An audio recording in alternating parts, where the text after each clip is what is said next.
नमस्कार विद्यार्थी मित्रांनो, सेशन नंबर 49 मध्ये आपलं स्वागत आहे। यामध्ये आपल्याला बघायचं आहे lab cell path learning. I can configure Outlook या टॉपिकवर आपल्याला सेल पाथ लर्निंग सॉल्व करायचं आहे। प्रोसीड करायचं, स्टार्ट करायचं। तर बघा, पहिला क्वेश्चन आहे to open the MS Outlook. MS Outlook आपण कसं ओपन करतो, तर स्टार्ट बटनचा उपयोग करून। दूसरा क्वेश्चन आहे which of the following can be use to sign up or configure your Outlook 2019। Outlook कशा पद्धतीने आपण साइन अप करतो, तर जीमेल मध्ये।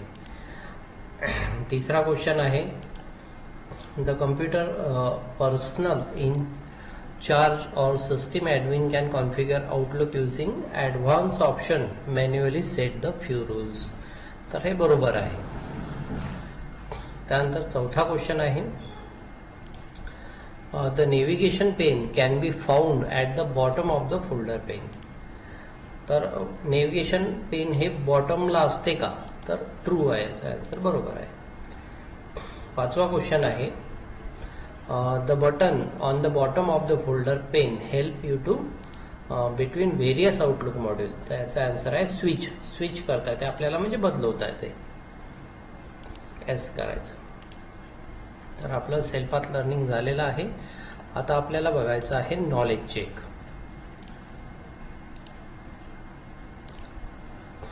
नॉलेज चेक आपल्याला घ्यायचं आहे। स्टार्ट करायचं, नेक्स्ट करायचं।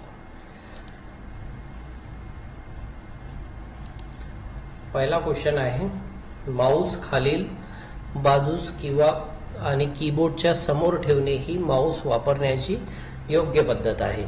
तर हे आन्सर चूक आहे। सेव्ह करायचं। सेकंड क्वेश्चन एखादी गोष्ट तुम्ही केल्याने रिपीटेटिव्ह स्ट्रेन इंजुरी म्हणजे RSI हा विकार होऊ शकतो। तर एखादी गोष्ट सतत केल्याने, सतत हे याचा आन्सर आहे। त्यानंतर तिसरा क्वेश्चन आहे आज तुम्हाला कोणत्या ईमेल टूलची ओळख झाली, तर यामध्ये आहे आउटलुक 2019 आणि आउटलुक 365। चौथा क्वेश्चन आहे पुढीलपैकी कोणते पर्याय आउटलुक साठी नव्याने लागू केलेली थीम प्रदर्शित करतात ते ओळखा। तर आउटलुकची थीम कुठे दाखवते आपल्याला, हे आपल्याला या ठिकाणी बघायचं आहे। तर इथे बघा, या ठिकाणी दाखवून राहिलेलं आहे। तर हे एक ऑप्शन आपल्याला घेता येईल। पुन्हा याच्यामध्ये सुद्धा थीम दाखवत आहे, तर हे एक ऑप्शन घेता येईल। हे दोन्ही ऑप्शन्स आपण या ठिकाणी घ्यायचे आहे आणि सेव्ह करायचं आहे। येस करायचं, एंड एक्झाम टाईप करायचं, आपल्याला कन्फर्म करायचं आहे आणि ओके करायचं आहे। तर बघा, आपलं नॉलेज चेक या ठिकाणी कंप्लीट झालेलं आहे। त्यानंतर बघा, पुन्हा नॉलेज चेक आहे दोनदा। याला स्टार्ट करायचं आहे, नेक्स्ट करायचं आहे। क्वेश्चन्स आहेत 4। PIM चा फुल फॉर्म काय आहे, तर पर्सनल इन्फॉर्मेशन मॅनेजर हा याचा फुल फॉर्म आहे। दुसरा क्वेश्चन आहे आउटलुक वापरायला सुरुवात करण्यापूर्वी तुम्हाला सर्वप्रथम काय करावे लागेल, तर आउटलुक आपल्याला कॉन्फिगर करावं लागते। त्यामुळे आउटलुक कॉन्फिगर करणे हे याचा आन्सर आहे। तिसरा क्वेश्चन आहे जर तुम्हाला आउटलुक मोबाईल ॲप वापरायचे असेल तर तुम्हाला setup Outlook mobile on my phone to पर्याय करणे आवश्यक असेल, तर व्हॅलिडेट, डिलीट, एनेबल आणि डिसेबल। तर हा पर्याय आपल्याला एनेबल करावा लागेल। चौथा क्वेश्चन आहे जर तुम्ही जीमेल अकाउंट वापरून तुमचे आउटलुक खाते सेटअप करत असतात तर तुम्हाला प्रथम काय करणे आवश्यक आहे, सर्व मेल POP समाविष्ट, सर्व मेल POP डिसेबल, सर्व मेल POP डिलीट आणि सर्व मेलसाठी POP एनेबल। तर सर्व मेलसाठी POP एनेबल हे ऑप्शन आपल्याला घ्यावं लागेल। येस करायचं। त्यानंतर एंड एक्झाम या ठिकाणी आपल्याला टाईप करायचं आहे, कन्फर्म करायचं आहे। ओके करायचं आहे. तर बघा हे दुसरं सुद्धा नॉलेज चेक आपलं झालेलं आहे. त्यानंतर तिसरं नॉलेज चेक आहे, याला स्टार्ट करायचं आहे आणि नेक्स्ट करायचं आहे. पहिला क्वेश्चन आहे, पुढीलपैकी कोणते आयकॉन आउटलुकमध्ये पीपल मॉड्यूल किंवा फीचरचे प्रतिनिधित्व करतात ते ओळखा. तर पीपल म्हटलं की लोक, कॉन्टॅक्ट्स, तर बघा या ठिकाणी दाखवलेलं आहे, यावर आपल्याला क्लिक करायचं आहे. दुसरा क्वेश्चन आहे, आउटलुक पीपल मॉड्यूलमध्ये नवीन कॉन्टॅक्ट क्रिएट करण्यासाठी वापरण्याची शॉर्टकट की ओळखा. तर नवीन कॉन्टॅक्ट आपण Ctrl+N याने आपण क्रिएट करत असतो. सबमिट करायचं. त्यानंतर कॉन्टॅक्ट ग्रुप म्हणजे काय? तर कॉन्टॅक्ट ग्रुप्स म्हणजे ग्रुप म्हणून एकत्रित केलेले अनेक कॉन्टॅक्ट्स.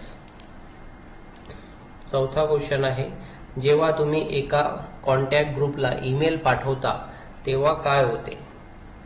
प्रत्येक सदस्याला ईमेल मिळते, फक्त काही सदस्यांना, फक्त ग्रुपच्या प्रमुखाला, कॉन्टॅक्ट ग्रुपला कोणती ईमेल मिळत नाही.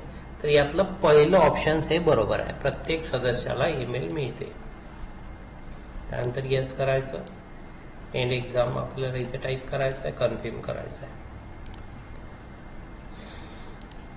तर हे आपलं नॉलेज चेक 3 आहे, तिन्ही झालेले आहे. त्यानंतर do it your self. Do it your self आपल्याला चालू करायचं आहे. स्टार्ट एक्झाम करायचं, नेक्स्ट करायचं. दिलेल्या डॉक्युमेंटमध्ये पेशवाई टेक्स्ट सिलेक्ट करा, त्याचा फॉन्ट कॅलिब्री करा, होम टॅब, फॉन्ट ग्रुप याचा वापर करा. तर यामध्ये बघा आपल्याला फाईल मध्ये जायचं आहे, न्यू हे ऑप्शन घ्यायचं आहे आणि ब्लँक डॉक्युमेंट यावर क्लिक करायचं आहे. त्यानंतर आपल्याला इथे पेशवाई हा शब्द टाईप करायचा आहे, PESHWAI, आणि पेशवाई टाईप केल्यानंतर त्याला कॅलिब्री फॉन्ट अप्लाय करायचा आहे. याला सिलेक्ट करायचं आणि इथून कॅलिब्री हा फॉन्ट द्यायचा. त्यानंतर आपल्याला सबमिट करायचं आहे. सेकंड क्वेश्चन आहे, दिलेल्या डॉक्युमेंटमध्ये सारी सेंटर हे टेक्स्ट फाईलमध्ये जाऊन न्यू घेऊन घ्यायचं जर फाईल ना आली तर. त्यानंतर सारी सेंटर, SAREE सेंटर हे आपल्याला या ठिकाणी टाईप करायचं आहे आणि त्याला फॉन्ट कलर ग्रीन द्यायचा आहे.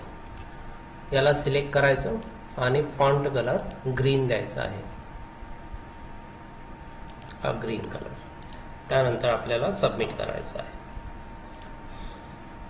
तिसरा क्वेश्चन आहे, कस्टमर सर्व्हिस टेक्स्ट सिलेक्ट करा आणि कॅलिब्री बॉडी.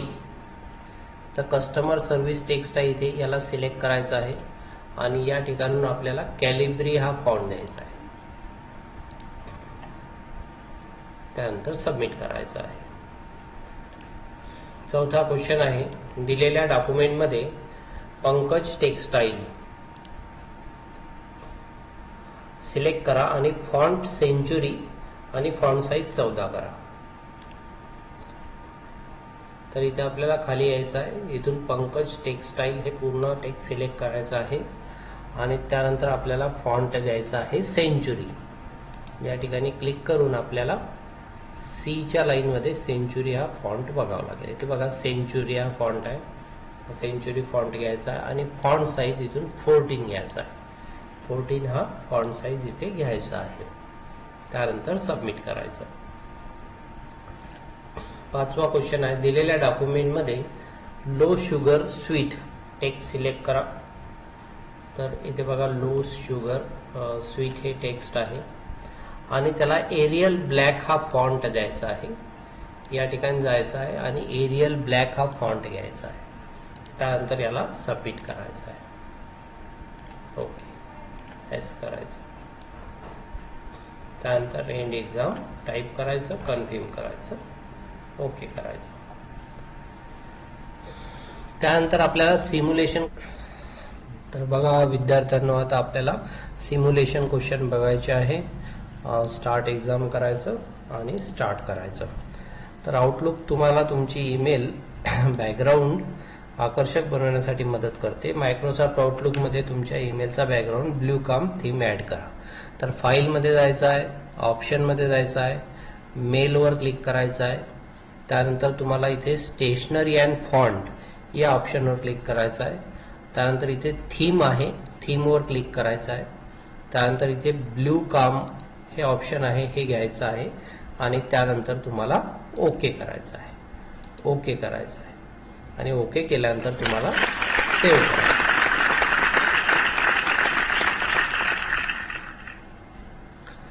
दुसरा क्वेश्चन आहे, सर्व आउटगोईंग ईमेल्स तुम्ही तुमच्या स्वतःची सिग्नेचर ऍड करू शकता. स्वाक्षरीमध्ये तुम्ही टेक्स्ट, इमेज, लोगो इत्यादीचा समावेश करू शकता. आता तुमच्या आउटलुक सिग्नेचर तुमच्या कंपनीचा लोगो इन्सर्ट करा. तर यासाठी फाईलमध्ये जायचं, ऑप्शनमध्ये जायचं, त्यानंतर मेल यावर क्लिक करायचं. त्यानंतर इथे सिग्नेचर हे ऑप्शन दिलेलं आहे बघा, यावर क्लिक करा. त्यानंतर इथे एक ऑप्शन दिलेला आहे तुम्हाला इन्सर्ट लोगोचं, यावर क्लिक करायचं आहे आणि कंपनी लोगो आपल्याला इथून सिलेक्ट करायचा आहे आणि इन्सर्ट करायचा आहे.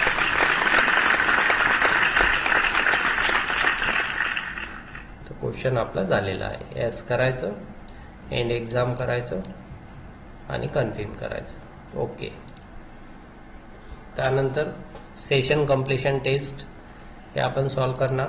स्टार्ट एक्झाम करूया. नेक्स्ट करायचं.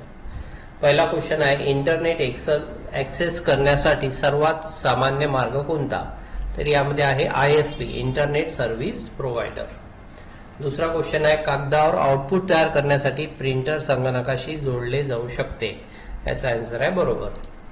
तिसरा क्वेश्चन आहे, दळणवळण वाहिन्या हा प्रत्येक दळणवळण व्यवस्थेचा एक आवश्यक घटक आहे. तर याचा आन्सर आहे बरोबर. चौथा क्वेश्चन आहे, एक संगणक नेटवर्क जे नेटवर्क मीडियाचा वापर करून घर, शाळा, संगणक, प्रयोगशाळा, कार्यालय, इमारत, मर्यादित क्षेत्रात संगणकांना जोडते.